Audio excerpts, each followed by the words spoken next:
Sup, everybody? Sup, Carrie and Rebecca? Sup, everyone? Oh my gosh. I am so sorry, guys. I know right now you're watching a recording of this instead of us actually live. And, you know, really, we did not mean for that to happen. It was totally just, it happened and it sucks. And we hate it for you guys. But this will be going on and you guys will get to see this episode and get to see these awesome gems. So we are so sorry. Oh, technology. What do you do? Technology. So sometimes it works for us and sometimes it doesn't. So right now we wanted to go live on YouTube and that's not happening. But you know what was really cool today in my world with technology? We started a new consultant certification course today and we had folks from all over the world. Awesome. And they didn't have to get on a plane. They didn't have to book hotel rooms. And so I can't be too mad at technology right now. No. Because that was pretty cool. Yeah. You know what I could use, Matthew? An encouragement card. Yes, especially when technology and Carrie, you're the one that has to wrangle with YouTube and get it to do what we want it to do. And boy, you were wrangling hard and oh my gosh, it just did not want to give. So yes, okay, encouragement card coming up. Here we go. Let's see. Okay. Ooh, this is a good one. So thank you for choosing to keep going. Because we could have just been like, oh, it's not working. That's all right, call it a night, everybody. But no, we are going on with the show, right? Yep. On with the show. Hey, you guys want to hear about stuff that's new at PAC? Yeah, I think moving on, going on to something like that would be wonderful. That would be an encouraging thing for us. Encouraging thing, awesome. So we're on, we'll eventually be on YouTube, but we're always on Facebook too, at least twice a day, Monday through Friday with Teepa and the Teepa for 10 and our Live at 5 crew. Make sure you share, subscribe, comment, like. We'd love you to share all of our free content. Next week on SUP, we're going to have Darcy Lance King McKay from St. Lawrence College. So watch us on YouTube at 7 p.m. We also wanted to point out we still have early bird incentives for our conference tickets. We get 50% off of the relationships guide or the GEMS workbook if you sign up by June 30th, and you'll get an exclusive webinar with Teepa in July. So head over to our conference page down here at the bottom, PAC Annual Conference. And then you guys watch for an email coming out this week. We are celebrating a birthday here at PAC. I think it's a 14th birthday. I believe that's right. Yeah. So we're going to have a special discount on our certification courses scheduled through August, I believe. And you'll get the GEMS workbook plus those videos and 2 additional videos. So a nice discounted price and a couple extra things if you schedule your certification before September. Saying before, we are on Facebook with topics from our Live at 5 crew. Here's a couple that we had last week. How does hand under hand use pressure to calm someone? And what are some symptoms or behaviors of dementia? So that Live at 5 crew is doing some skill drilling. Oh my gosh, it's like so difficult to say. And then we also have Teepa on every morning at 8 a.m. And if it's not her live, it's usually a recording. Sometimes they have technical difficulties, and she started traveling recently too. So she had some help with the kids this Sunday, creating some gifts. And then she was looking at common objects of risk or danger in different gem states. Make sure you check that out. One more thing, tomorrow we have Live at 5 again, we'll be live on YouTube. Rachel and Matthew and myself and some of the rest of the team, plus TIPA, will be doing Ask TIPA Anything. If you want to send your questions to us ahead of time, email us at ata@tipasnow.com. We'll be on YouTube this month for Live at 5, or sorry, for Ask TIPA Anything, and also for Problem Solving with PAC. And that problem solving is May 19th. If you have questions or want to 30-minute consult with some of our PAC mentors, dps@tipasnow.com. All right. We love seeing you guys. Awesome. Thanks, Carrie, for sharing all of those upcoming activities that are going on in the PACiverse. So I was doing some math while you were talking, Carrie. I did a quick run of numbers just for curiosity, because this is actually the first time that we haven't been able to go live on YouTube or Facebook since we started SUP. And so I did the numbers. This is actually, I believe, if I counted right, math's not my strong suit, our 40th episode. I think. And so I'm wondering, like, I'm over 40. And so when I reached over 40, and I won't get specific, I started noticing things changing. So I'm wondering if SUP is experiencing some changes with age. I don't know. But I think we're still going to shine. And I'm so excited to have my friend Rachel come on today to talk about folks who are also changing. Age related, some brain changes. And so Rachel, can you come on screen and let us see your shine?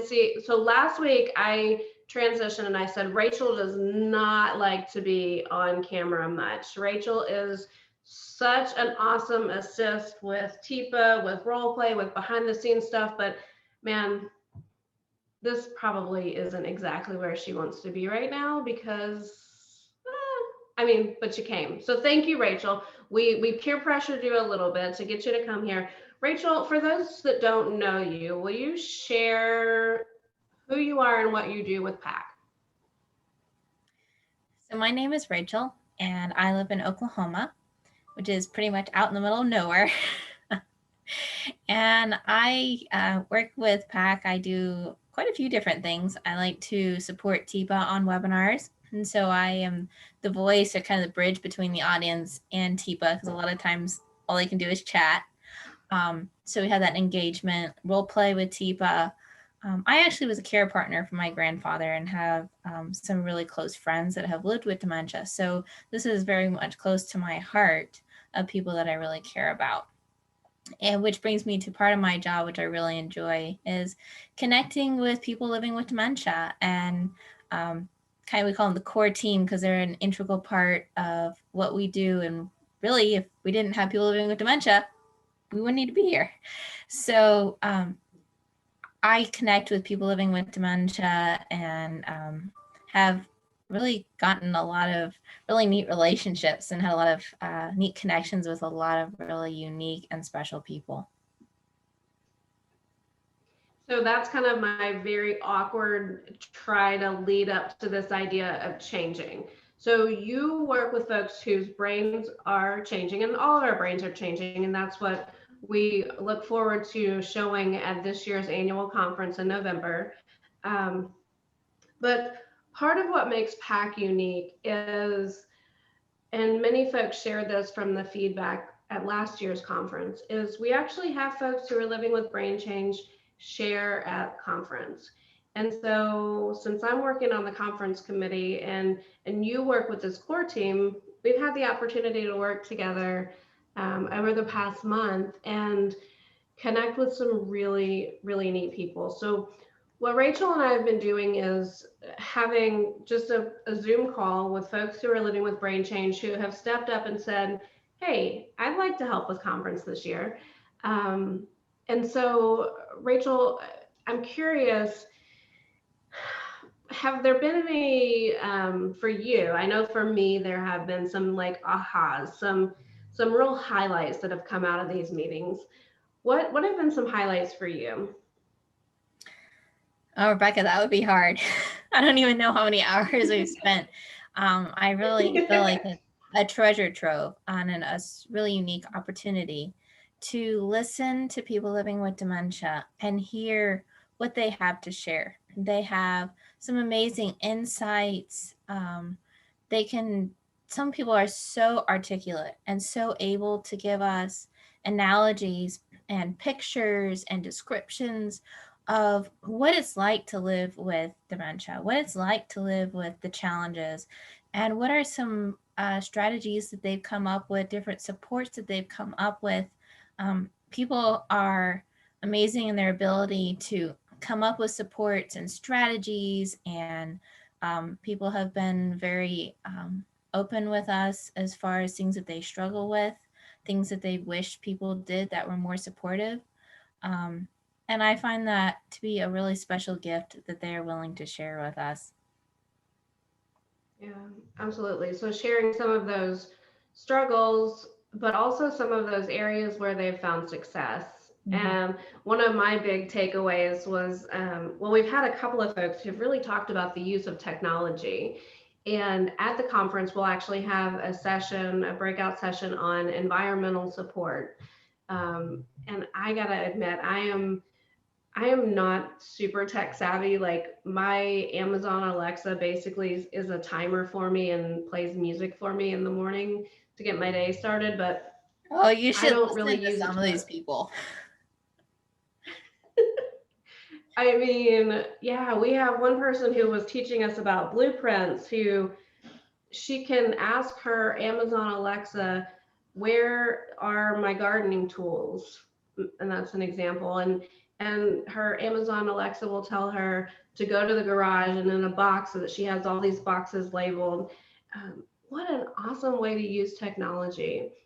And I just think what a gift that is going to be for others who haven't had that awareness of some of the tools that maybe they even have in their environment that they haven't thought about using in that way.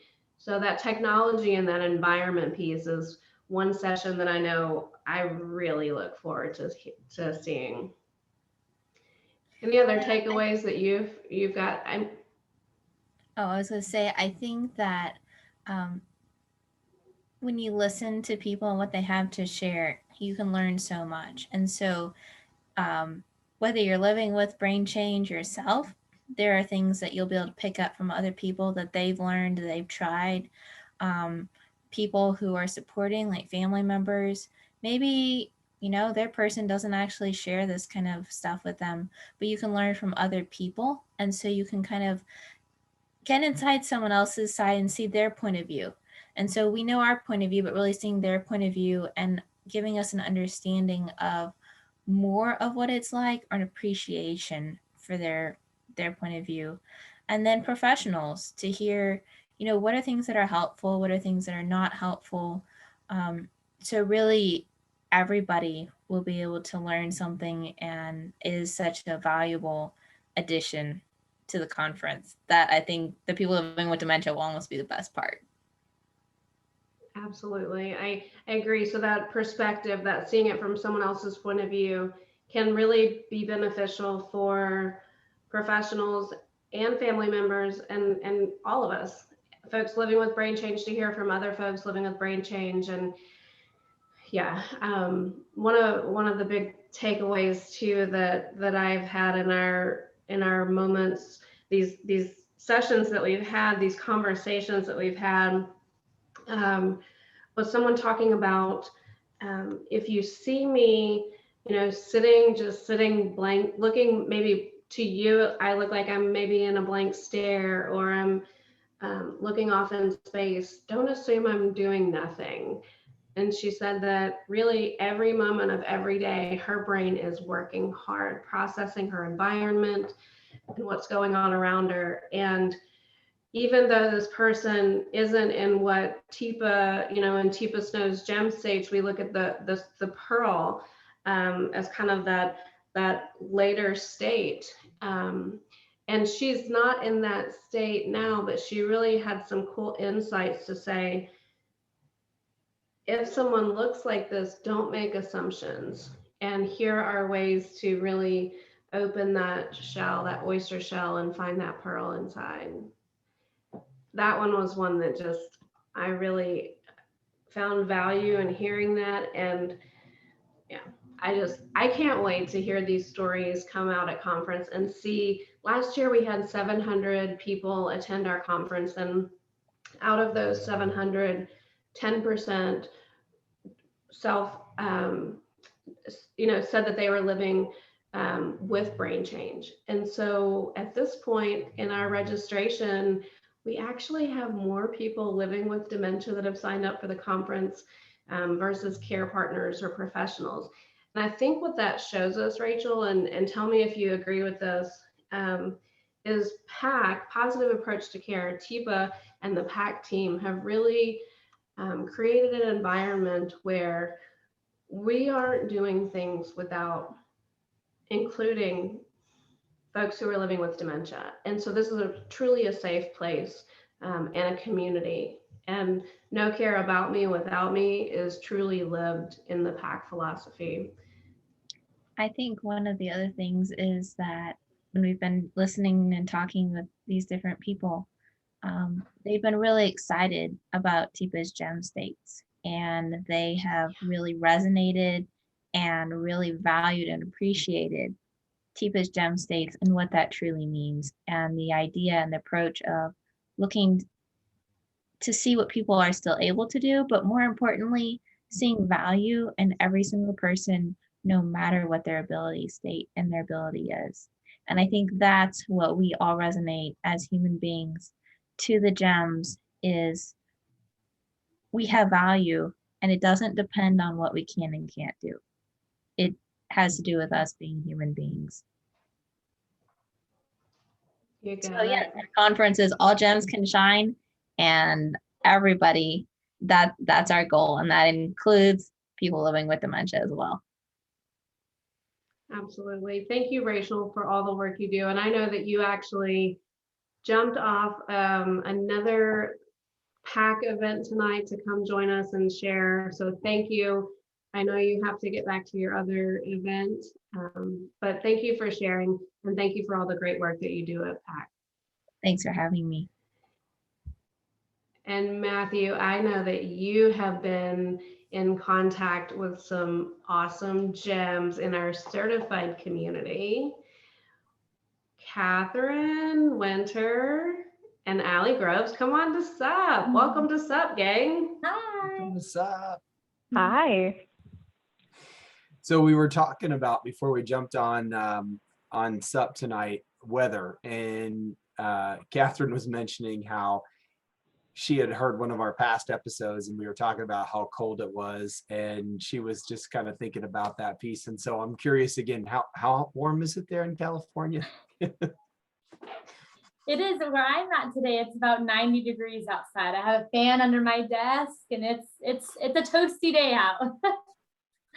That sounds really nice. It got a little chillier here in Kansas today versus what it had been the last couple of days, but yeah, 90 degrees. I could take that. I could take that for sure. And that's pretty low for California in May. We'll definitely get up there as summer gets closer. So yeah. I bet. So welcome to SUP, guys. And before we get started, we get rolling with everything that we've talked about. I'm curious, who are you guys? I mean, I know who you guys are, but I know all of our viewers would love to know more about who you guys are. So tell us about yourselves and how you kind of got to where you're at now with what you're doing, because we would love to know, hear the backstory, right? It's all about the backstory. So first, just thank you for having us on. We're really excited to be here. So Katheryn and I are from Carlton Senior Living, and currently I am the Director of Clinical Operations for our company. I've been with the company 7 years, and I've been in industry just over 10. And so I started my journey volunteering for hospice when I was early in college, and just fell in love with this older adult that they got to spend time with before she passed. And it's changed my life. And I switched my major and decided I was going to become a gerontologist, and then have worked about every single clinical position I think there is in the assisted living industry until I am where I am. So it's been a wonderful journey, and I love the industry. And Katheryn is my partner at Carlton, so I'll pass it to you. Yeah. So I actually found out about assisted living when I was graduating from college. I had never heard of assisted living before. I didn't know what assisted living was, but I did know, okay, I think I want to work with the senior population. So I actually went to a conference when I was my last year in college, and I learned about Carlton. And after learning about what Carlton was, about what assisted living is, I started out in an internship with Carlton. And so I got to kind of experience the different roles that an assisted living plays and how all those roles come together to serve our residents. And from then on, kind of like Alli, I dabbled in a few different things, and then I ended up as a Carleton University instructor. So our company has a university, a training program where we train new hired associates, and also the continuous training that is regulated by the state. So that's what our team does. And so I'm an instructor for Carleton now, and I absolutely love it. That is so cool. So tell us more, like, how big is Carlton? How many facilities do you guys have? And a little bit more too about that university piece, that educational piece, because that's huge, right? How many places really have like their own educational unit that does what you guys do? So tell us a little more about that. So we have 11 communities. We're a mix of independent living, assisted living, and memory care. And our 11 communities are all in Northern California. Our region goes from San Jose all the way to Orangevale. And we serve over 1,200 plus residents. And in our assisted living, we have people who are living with dementia or brain change. And then in our memory care dedicated communities, we have people with all different forms and types and in all different gem states. So that's a little bit about us. For Carleton University, I'll let Katheryn, you kind of explain a little bit more about what that looks like. Yeah, so our Carleton University encompasses quite a few different programs. So the program that I'm mainly a part of, we have we have now 8 instructors, a part of our Carleton University program. And that, as I briefly mentioned, so any new hires who come in, so it could be a new hire manager, it could be a new hire care partner, med tech, wait staff, housekeeper, front desk. Anyone who is newly hired at Carleton would go through that new hire training program. And depending on the position, it could either be a 3-day program or a 6-day program. So anyone that would be more in the clinical realm, such as a med tech, nurse, care partner, they would go through that 6-day program, and the 6 days encompasses a little bit more of a clinical type setting, whereas the 3 days, all of our new hires go through, and that's a general welcome to what assisted living is, what they can expect from Carleton. And in that, which I can talk a little bit about later, we have an entire day actually dedicated to dementia, learning about what dementia is. TIPA, snow, and PAC is a huge part of that day. So I'll definitely touch on that a little bit later. So we have the new hire program, and then we have what's called our veteran training program. And the veteran training is the continuous training that, the state regulated training, but our university gets to encompass and train on. Instead of doing it in front of a computer, we are doing all of it live. So once again, the all staff members will go to an hour of training every month. And then our clinical members go to 2 hours every month. And that's a continuous training we have. And that can be on disaster and emergency or dementia or care, whatever we think is necessary during that month. And something a little bit later that Alli will touch on, but we also have a school of management. And so something that all of our managers go through in Carleton, learning hard and soft skills of leadership.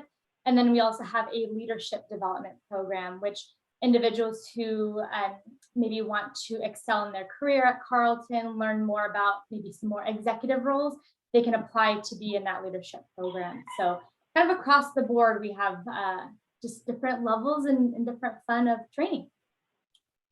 That is so cool. And, I think the biggest thing, definitely noticing that it's not just doing this training with the nursing staff. It's with everybody, anybody who's going to come in contact with or be support, caring for somebody, everybody's getting that training and how important that is, Yeah. and how far that really goes with supporting everyone that we're trying to serve or trying to help. But that is so cool. It just, you don't hear that often. You just don't. I mean, some they have the computer aided educational things and stuff. And some places they definitely say like they have like a school where you get a certificate. But I mean, it really sounds like you guys cover so much, and you put so much thought and effort and intentional piece of like, we're really going to give everybody what they need and continue to do so. It's not just going to be you're in front of a computer and there you go. So that is so awesome. So you touched on the whole piece of what you guys have done with, and just a little piece on that, bringing Teepa Snow and the positive approach to care. And so going to that piece, looking at how that became part of the equation, when and how did that start to come into what you guys were doing there? So tell us a little bit about how that started to come into your training and what you guys do.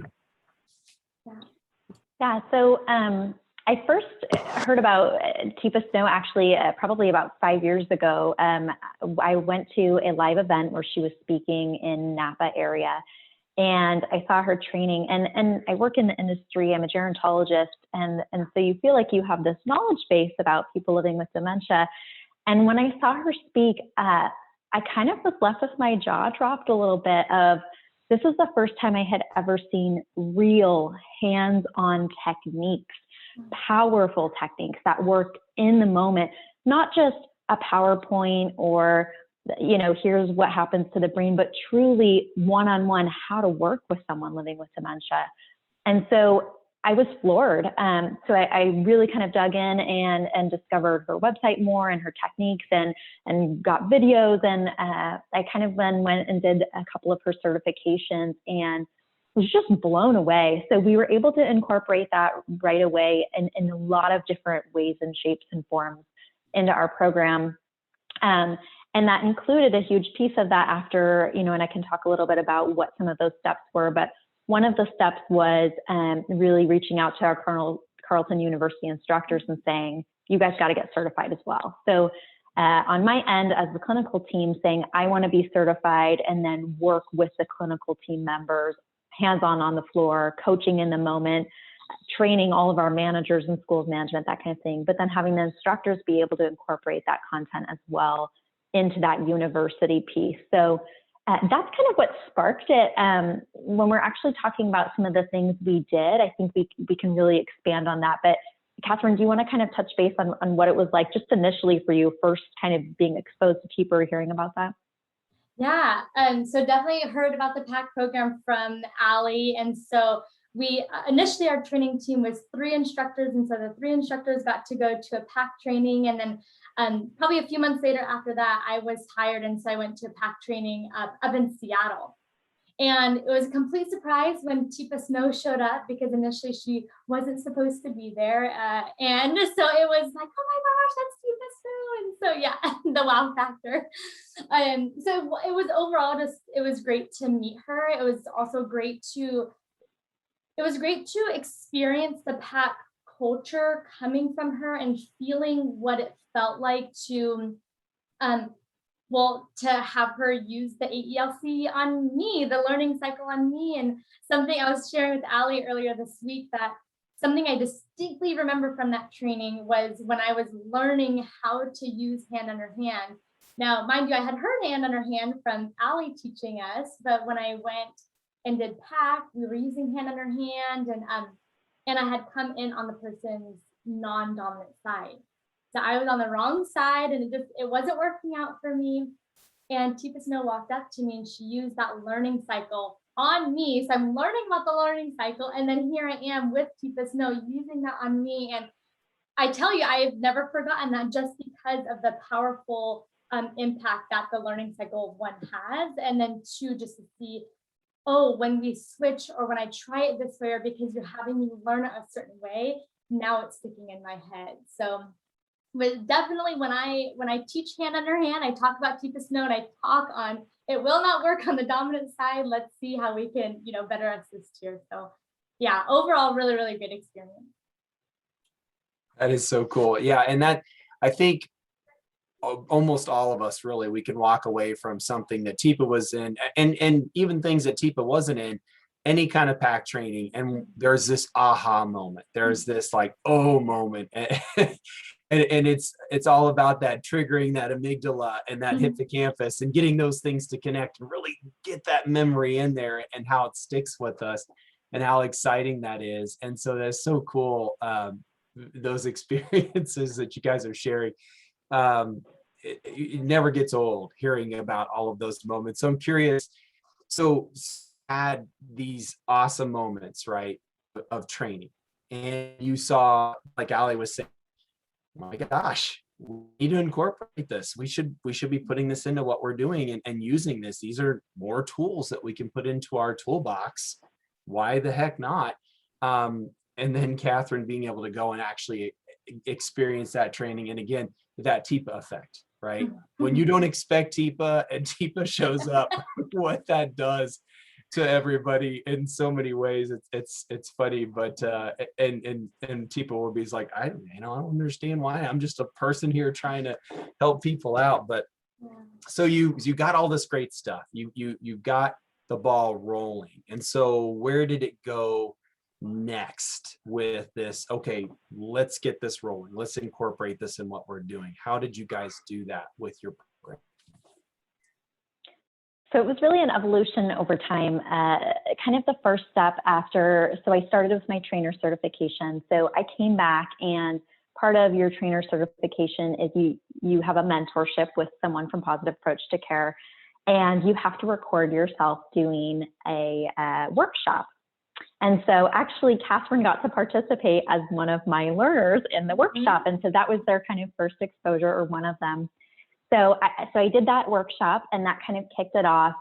Then what I proceeded to do is at all 11 of our communities, both on the assisted living and the memory care side, I did mini in-services or huddles on positive physical approach. So we did that hands-on with care partners, getting to physically, practice that. That was kind of the step one.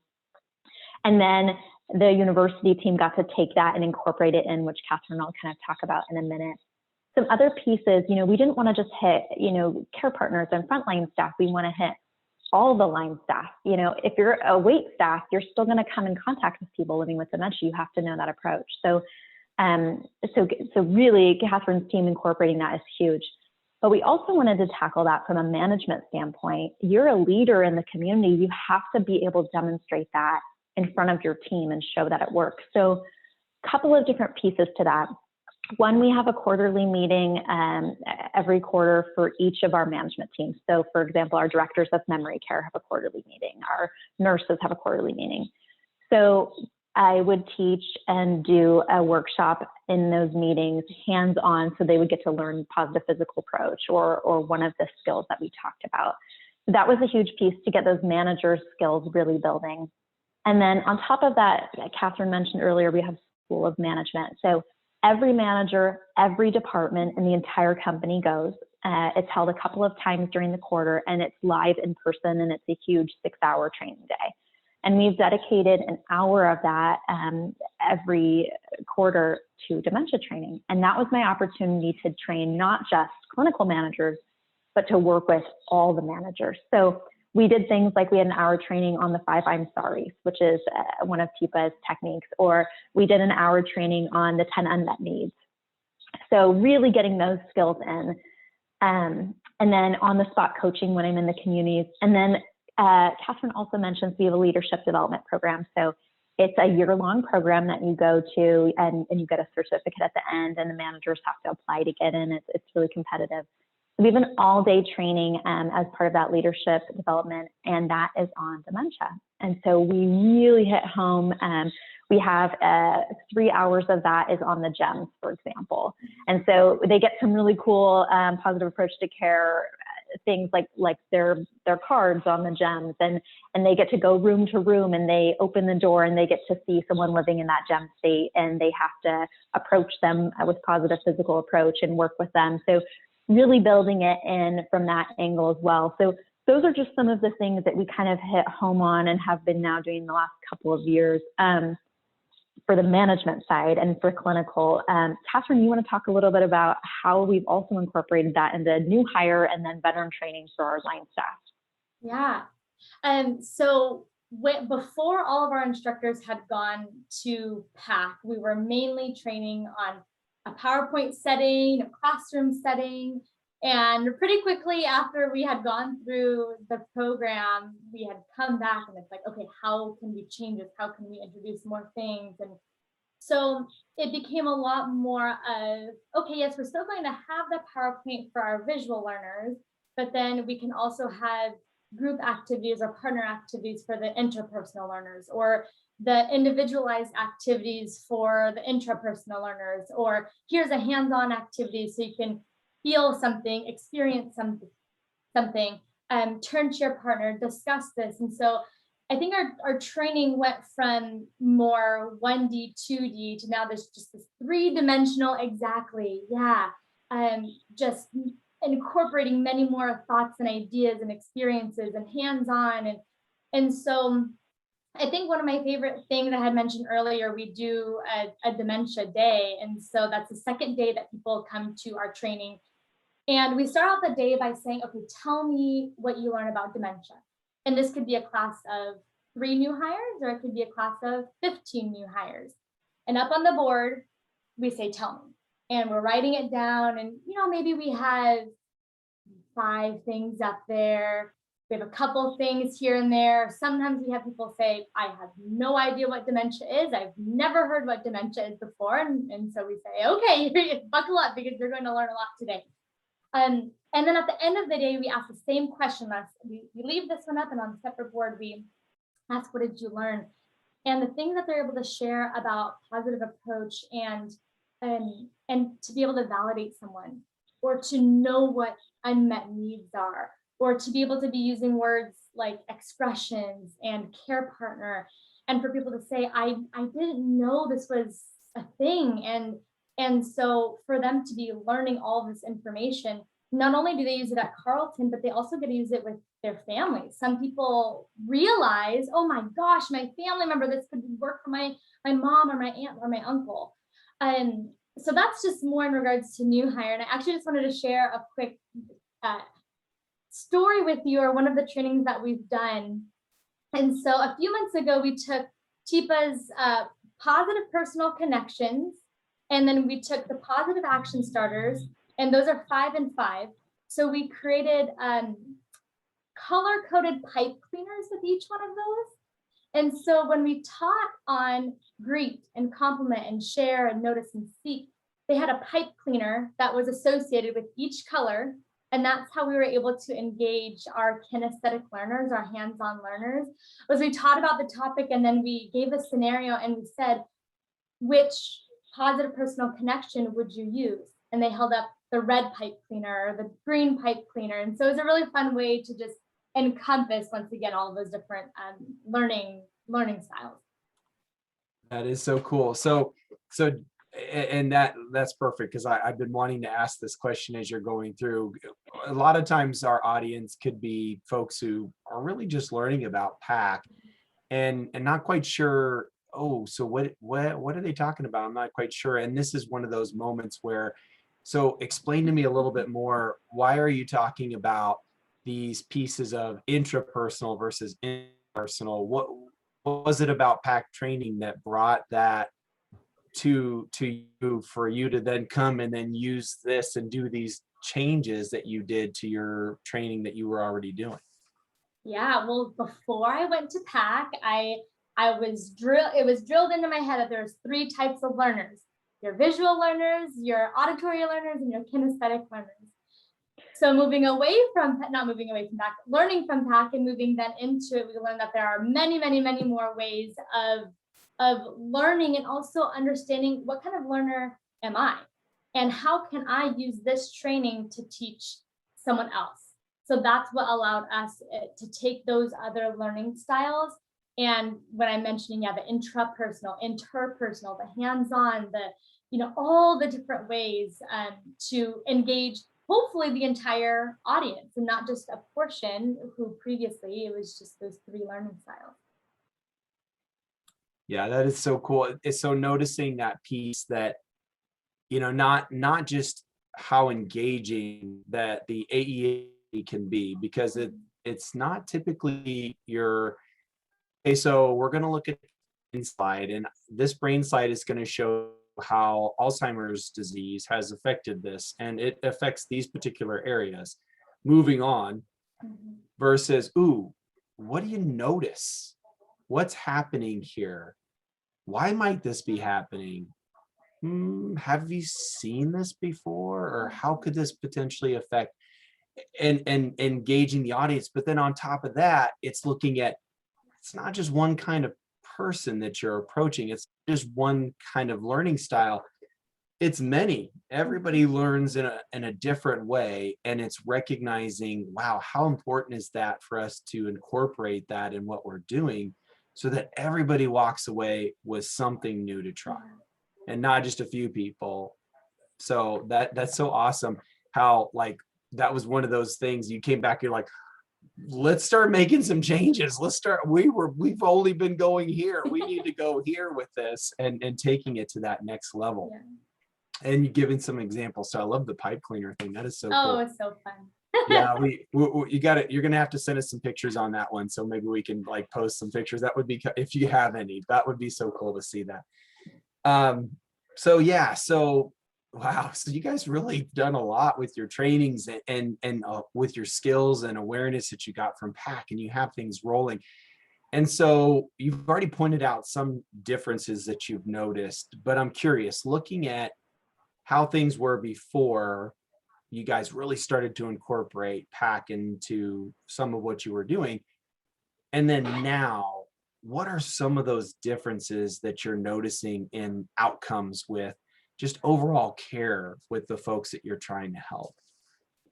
Yeah, I think one of the biggest things, so it's been now probably 3 years that I know Alli's been certified for a little bit longer, but that our training team has been certified as really practicing this and teaching it, and we're in the field. I think one of the most incredible things is now coming full circle, and before where we had to teach what validation was, now I can ask, what is validation? How do you practice validation? What does it look like? How has it worked for you?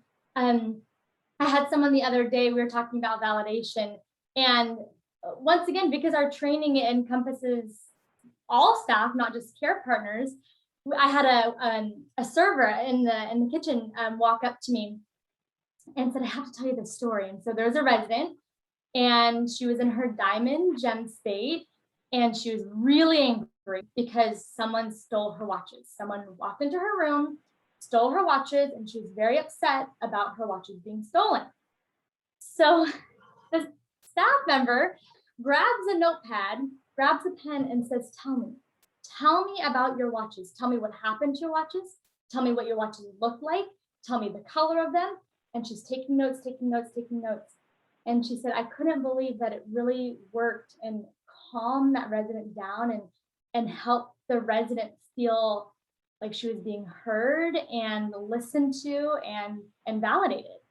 And so, to be honest with you, I don't think that would have happened beyond 3 years ago. So we are seeing these changes happening, and just the beauty of TIPA Snow in our communities.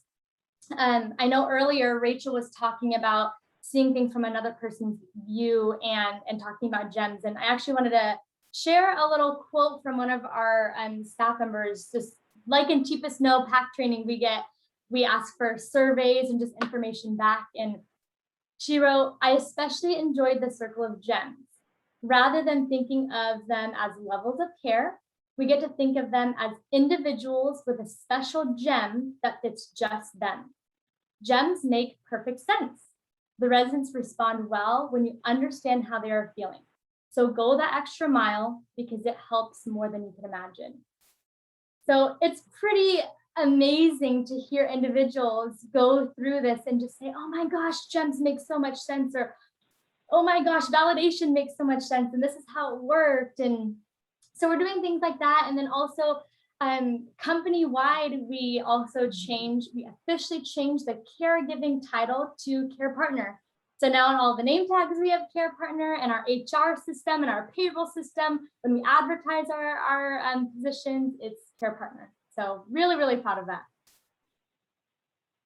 Yeah, a great segue, Katheryn. I was going to think of just another example, and hopefully, Matthew, if you'll let me share my screen. This was just another example, I think, of how you can see how powerful the line staff, especially, and I'll give a few more examples, but we had a hat decorating contest at one of the communities just as a fun staff thing. And one of the staff members decorated this hat with all of the gems. And this is, months after, Katheryn and her team have done this gem training as part of their veteran training. So I'll share my screen so you guys can see the photo of this staff member. Hopefully you guys can see right here.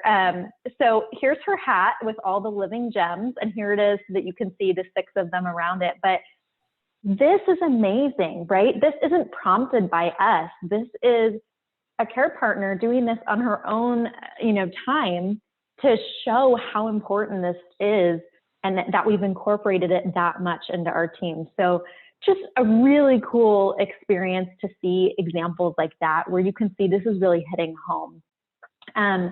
A couple of other things. I know, Matthew, you were really asking, like, how have we seen the impact, and how has it kind of evolved? I know we've already talked about quite a few pieces. I think there's always room to grow, and TIPA is always changing and adding new techniques. And so when we were looking at that, there's 2 new things that we're also thinking about implementing this year, which is really exciting. So one, we're creating our own kind of like certified dementia specialist within the company. It's going to be a 3-day course. And so, you kind of have to apply and be part of it. And part of that course, 2 of the days, so one entire day is on positive physical approach, and you have to do like a skills check off and really get that. And then that second day is on the gems, and really how do you approach people in each gem state, and what does that look like? And it's hands-on, and there's skill check off. Really try to incorporate more of that in some of the workbooks that TIPA has. So I think the beautiful thing about positive approach to care is it's always transforming. And so that allows you as a company who's working hands-on with people living dementia to always be transforming and taking it to the next level alongside that. So it's an evolution that's always going forward. So I think that's a big thing that we've been thinking about as well. That is so cool. So, in some ways, it almost kind of sounds like you guys are working towards a potential organization designation, maybe? Is that something that's in plans? Yes, so I did reach out actually to Alejandro, who's a part of the Positive Approach to Care team, and so we are looking at that. So for those of you who are listening who maybe doesn't know what that is, Positive Approach to Care does have these designated organizations, and there's levels where you can move up, and it shows people who are maybe looking for a community or whatnot that, hey, you guys are using these techniques, you're using them hands-on, and so we are working towards getting that at least in the participating level, which is really exciting to be working on that. So yes, that is one of our goals for this year, along with adding our own dementia specialist. Wow, that is so awesome. And to make sure we do due diligence here, I'm curious with that original question of noticing some changes and some differences with how much training you guys have been doing with management and upper level management. What are some changes you guys have noticed just in that piece? Because let's be honest, I mean, sometimes you'll see managers in there, sometimes they're doing those pieces. They have other things that are going on, but a lot of times the folks going through the trainings are the ones who are on the front lines or are on the ground floor, and it's not so much the management team. So I'm really curious with how much training you guys have done with the management team. What differences have you guys noticed there? Yeah, great question. So as Katheryn mentioned, we do a survey at the end of all of our School of Management, and we have gotten incredible feedback. We have a building that doesn't have memory care neighborhood, but it's all assisted living, for example. And I have a chef that will write in a survey, like, the dementia training was the, most significant portion of the day. I learned a lot. It taught me a lot about how to work with Mrs. Smith. So I think we can see it in that feedback that we get there. And then we can also see it when we're in the community. So when I go and I talk to a manager about, hey, you've got a resident who has a tendency to, hit someone or whatever that tendency is, and how we look at that or strategize really is talking about, like, what does our approach look like? What gem state do you think that they're in? And I think that that's really significant, and we're hoping to expand upon that more with the certification internal that we're developing this year, to really empower the management, especially on a clinical end, that you should be truly the champion in your neighborhood. You should be the one that, if the care partners are struggling, assisting Mrs. Smith, you should feel empowered and have the tools and the skills to get in there and be able to approach that person and work with them. So that's where we really are hoping to get the managers to. And I think with this additional training of those 2 really big days of that hands-on, we're hoping to get even further into that process.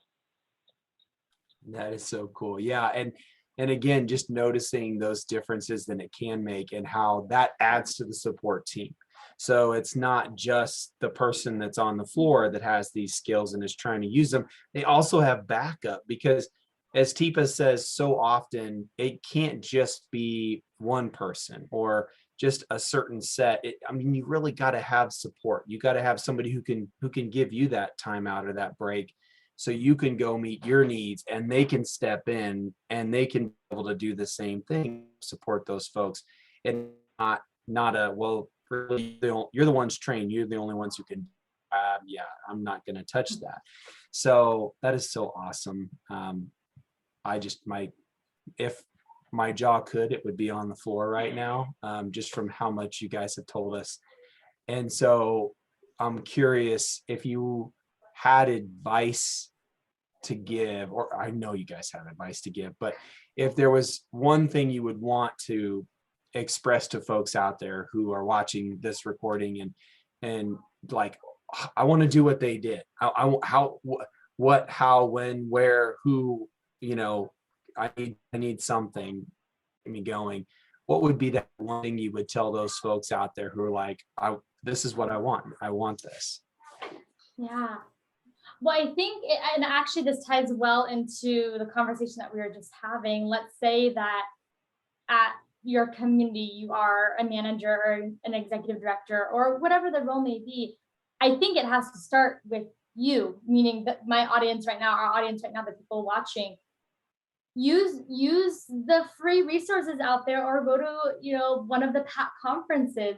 I mean, Teepa Snow, the amount of information that PAC has on YouTube or Facebook or Instagram to learn these tools. I think one, it's just to start practicing them, to start implementing them yourself.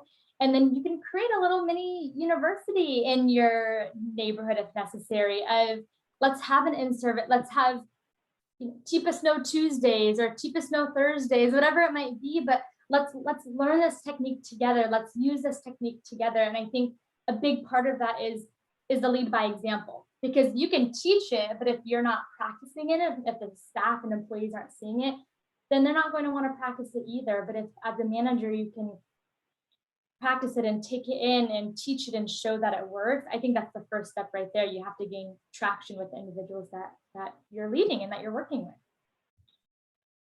Absolutely. I was going to say too, depending on who the audience is out there, but from a corporate standpoint, if you are looking at, you're an executive and you're looking at the certifications, I cannot stress how I think vital sending someone in your corporation to go and get certified with positive approach to care is huge. I know sometimes financially that seems hard to do, but I'll tell you from a return on investment standpoint, it's worth it. So thinking about the amount of residents who move out of our settings for hitting, right, having, an expression that leads to an episode where someone gets injured, those are the residents that are being funneled out to skilled nursing or hospitals or leaving. And so when you think about if your team had the skill set to better approach those residents, to avoid some of those scenarios And that's what PAC offers. You're going to have residents stay a lot longer. So I think when you think about that from an executive level, I think that's one of the barriers. So I think really, if you're on this and you're not at that level and you have to advocate to one of them, I think talking about that point and really hitting home that it's worth the investment of getting certified and having people in the community go through it, and that it will ultimately result in your residents having healthier, happier lives in your setting. So I think that is a really great, and I think what Katheryn said is absolutely true, that start with you. I mean, when I went out and got certified, it was every resident that I approach, how can I use this technique and how can I learn from it and coach someone when I see them approach. So I think leading by example ends up being really important as well. That's great advice, guys. You guys are amazing. You truly are. And I hope you know it. If not, you do now for sure, because I'm telling you, you're amazing. I'm curious, and this, I'm going to kind of throw this out to everybody. So I'll have Carrie come on and Rebecca come on, and for all you folks watching on the recording, we definitely encourage you to comment with how much amazing stuff that we've heard tonight.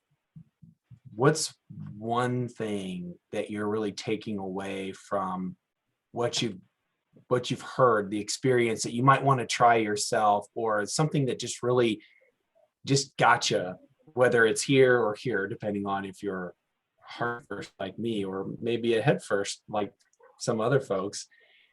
What's one thing you're taking away from tonight and everything that we've talked about? I'm really impressed that you guys have built PAC training into leadership training, and that you have a competitive application process for that. That is something that I think sometimes falls through the cracks a lot, is getting that leadership investment, like, oh, this is really worth something. And it doesn't matter, like, I can be out on the floor for my training during that point, but I still have to coach and manage these employees to get the best out of them. And all those PAC skills are right there helping. Yeah, Carrie, thanks for touching on that. The leadership development program, it's one day a month for an entire year, and they get to learn every single department. So the consultant for clinical, we have 3 months that we train, but then you have our regional, chef, and he does a month on that. So you not only get to learn about every department, but you're right, they also teach soft skills on leadership. So what is it like to be a leader in the company, in the community, among line staff, among peers? And I think that is a skill in our setting that often leadership as itself is just a set of skills is rarely ever taught. So I think we really saw that need, and we've been doing that, I think now 3 or 4 years in a row, which is awesome. Cool. Yeah, and Carrie jumped in before me. She kind of stole my answer in a sense, but I'll piggyback on it in the sense that what really struck me was that it's sought after. Like, you guys have created this magnetic pull towards positive approach to care, towards this philosophy, towards doing better. And I think that's a transition point that really takes consistency. And I mean, I don't know what the magic sauce is that you guys have brought that has gotten it to the point within your organization, whether it's frontline staff who are developing these awesome hats with living gems, to leadership who are like competitively fighting for space in this program. You've made this,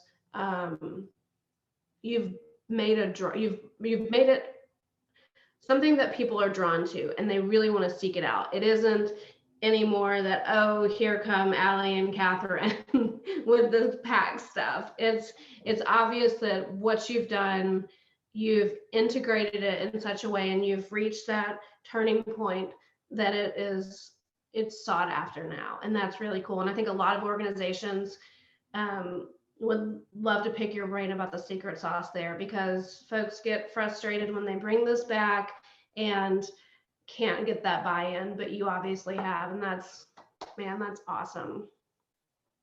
Thank you. I have to say a lot of that does come from just general support of our executives at Carlton and understanding if I don't train my folks right, how are we going to properly care for our residents? And so I think first and foremost, we are very, very fortunate to have a leader who understands the importance of education and allowing us to get our different certifications as well to help our fellow coworkers, you know, and it really is fun. So as Alli mentioned in the beginning, we have 11 different locations, and when I walk into a community, let's say I wasn't scheduled for training that day, I'll have staff walking up to me saying, "We have training today. I didn't realize we had training today," but I'm there for a completely different reason. But they associate us with, okay, training, or, you know, they might walk up to us and ask us a question about maybe an experience they're having with a resident. And so it really, really is, it's a culture shift that our executives have allowed for. And I think that's just really beautiful, and we're really fortunate.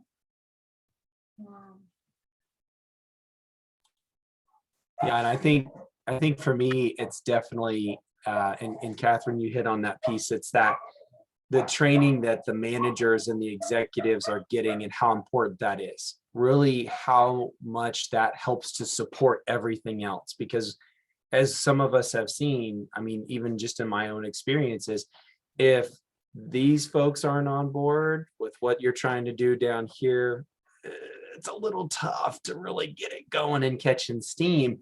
And having them a part of it and bringing it all together and interacting and doing these things and using these skills, I mean, mic drop, right? I mean, that's it. That might be part of the secret sauce. I don't know. It might just be saying it's Thousand Island dressing. I'm not sure. No, no, but it's so amazing. And that's, for me, I think that's the biggest takeaway for me, is just how important it is that it's really, and honestly, to bring it even broader, it's everybody.